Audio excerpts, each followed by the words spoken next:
is a pattern to the universe, and so I follow the signs. And isn't it true then that haste makes waste, in short? If an association is short-lived, do not grieve. Know that it has fulfilled its span. So that quick romance that I had quickly taught me that I had established healthy boundaries, that even though it seemed as though he were a good guy, his copious drinking, meaning at least 9 shots in the course of just several hours. Anyway, back to, it was a short-lived relationship. I learned what I needed to learn. This is the book. You can't see it because I'm in cinematic. There you go. I went to a rune class, and the warlock there did not like this book, but I find it helpful. To each his own. It gives me the basics. So Tewaz, reversed, calls for examining your motives carefully. So for me, it was my intentions, learning to fine-tune. The intention I would have to be in relationship is not to go out to eat and have cocktails with them. It would be to do daily activities. What are the daily activities? What would they look like with that person?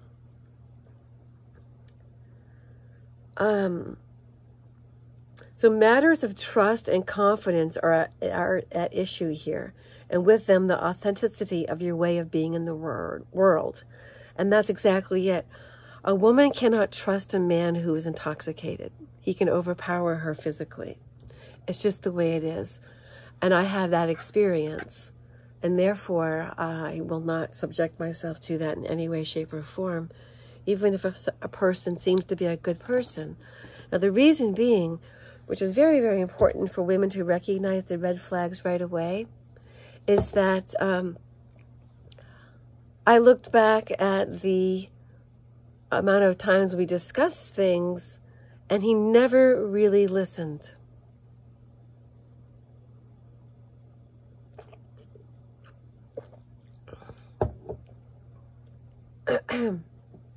I'm not going to go into detail, but I have in a story, but not important right now. The person never really listened.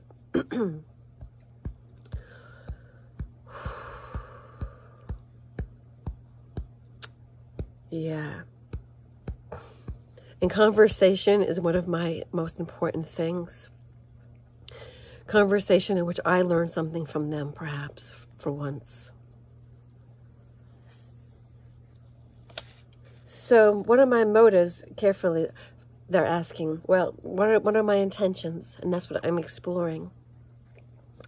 My intentions are to utilize the physical world as a mirror and reflection of my own inner world as I steadily make my way towards my own worthy goals in life. And I have a lofty goal, and one of them is to complete my manual, which I'll show you a rough form of. Hold on. It's right here. And it says, Guidebook, Recovery for the Narc Abuse Escapee. And it's going to be in chapters that I have. And it's basically my recovery journey. And it goes through a timeline. Like discovery, grief, authenticity. You get back into yourself. And then all throughout it, you find lost parts of yourself, of your psyche. Because you denied parts of yourself that were not recognized by the overpowering person who stamped their reality on yours. And it's what I like to correlate to the peak of Mount Everest, the death zone. When you're with a narcissistic person, you're in a death zone constantly because they create a stifling environment.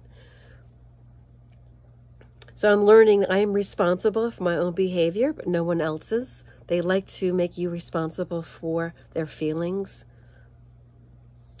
and let others take responsibility for their own.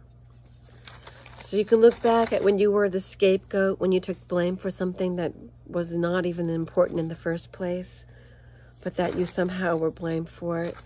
It's a matter also of looking at when you were proud of yourself about something and you were degraded verbally by your mother. And then you go back and you look at it and you realize that person is in fact damaged. And you learn to speak your truth. When you speak your stories, when you tell your stories, it frees you. So the guidebook is about that as well. A person creating a voice for themselves. And I'm not sure what that's going to look like yet.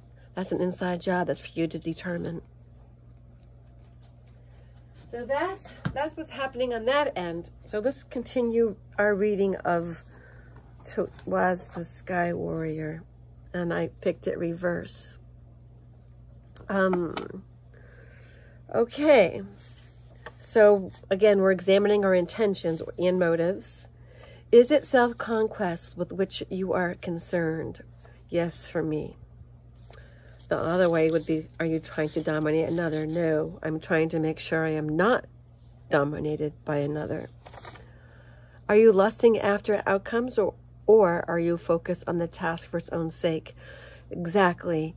I used to lust after outcomes, and that led me actually to that trauma bond. But that was also, because I lusted after meeting a man that was going to be the guy who was the end-all be-all, the man, you know.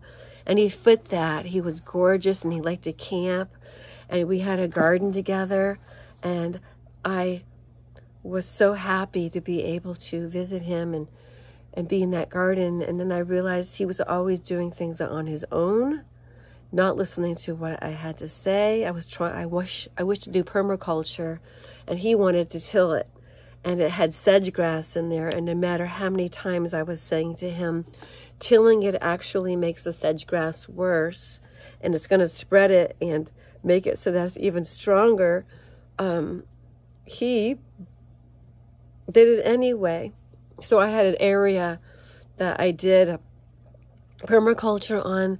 And what does he do? He gets all these fresh wood shavings that you don't have no business being in my permaculture because of the acid and the nitrogen robbing, and he put them in my bed, my garden bed. That man was always sabotaging. So the narcissist does that, but we have to make sure the inner one doesn't do that. Once you leave the toxic family, once you get out of the death zone and you get back to your base camp, you go into your own Sherpa village and you reweave the story of your life. And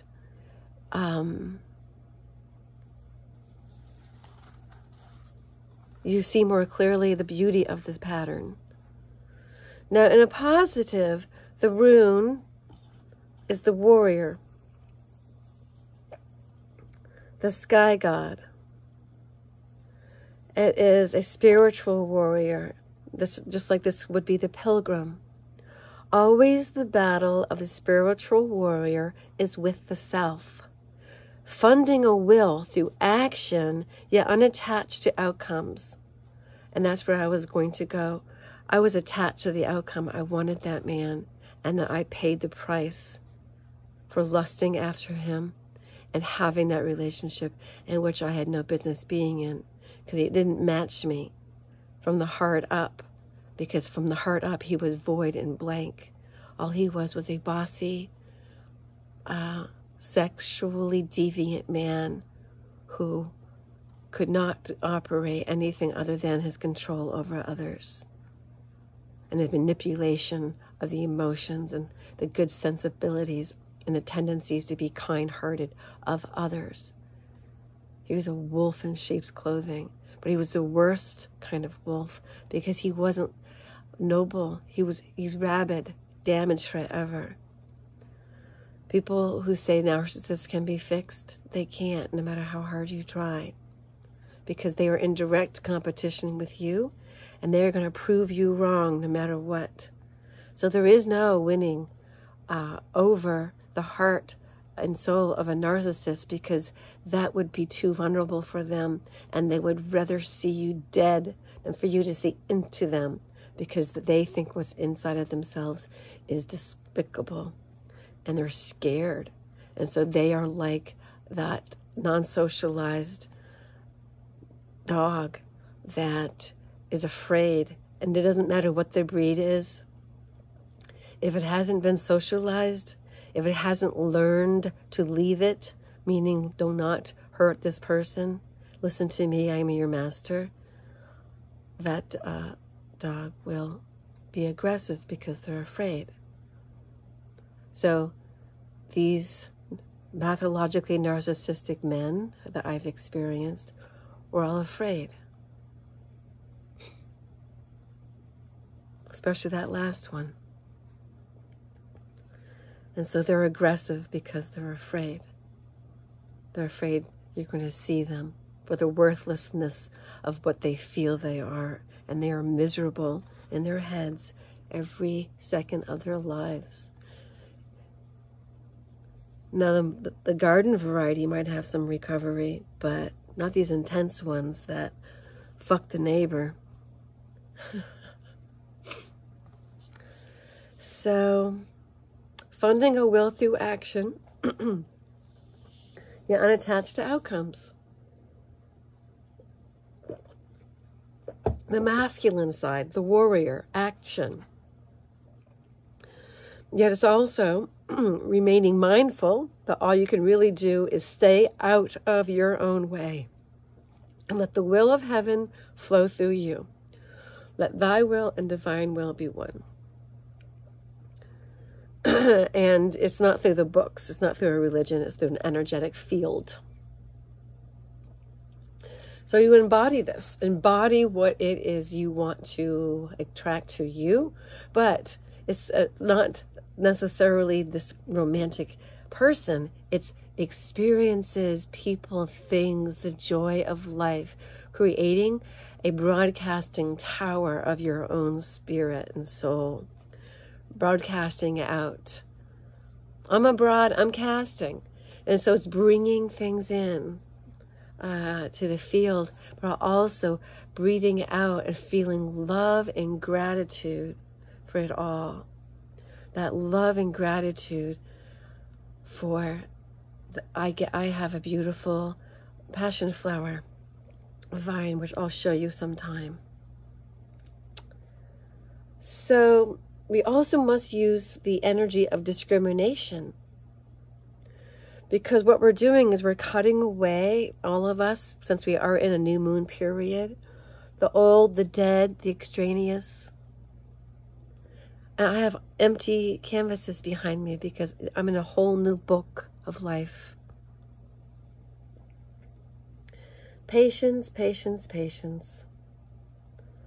Here you were asked to look within, to delve down to the foundations of life itself. Only in so doing can you hope to meet the deepest needs of your nature and tap into your most profound resources. The molding of character is at issue when you draw Tawaz. Associated with the sun, this is an energetic, masculine, and active principle. You know that urge to conquest is powerful. Self-conquest is what's most important, so that you can feel that lifelong pursuit and that awareness you've always had for something within you, and only you know what it is. It's single-mindedly then progressively going towards a worthwhile intention, with trust that your purity in heart and your steps in the direction of your truth are in alignment and are in the good graces of your life as a spirit. And you have your Creator's blessing and the gifts and dispensations that come. So most assuredly, keep your eye out. So, again, patience, but there's also action and right action. And it's recognizing it's very important for the self to align with the self, to bring in more and more of yourself. And that is your Sherpa village. That is for the child of a pathologically narcissistic parent, or one that has survived a long-term relationship in which they dictated to you what you were going to be. They told you what they wanted. You became imperfectly you, but you became, well, again, you were in the death zone. You were in somebody else's reality of what they wanted you to be. It hurts. And you know what else happens is that the person gets angry at you for not fulfilling their needs, and then they are constantly in a state of sullenness, and they project anger at you, and you can feel it, and it wears away at your immune system. It can kill you or give a woman cancer over time because she's constantly subjected to it. I'm not blaming men for doing that, okay? I'm just saying. That's science. And besides, you can feel it. Dr. Masaru Emoto, The Hidden Messages in Water. Take a look at that study. Fragmented. Do you want to be a fragmented snowflake? Or you want to be a perfect snowflake? I want to be the snowflake I'm meant to be, my blueprint. And that's what my work is all about. So there. So no bad days, everybody. Keep on having your days, no matter how frustrating life can be. And know that you're growing, and that gratitude that I feel every day. Thank you, thank you, thank you. So I'm going to go make some breakfast. Have a great day. Mwah. Love you.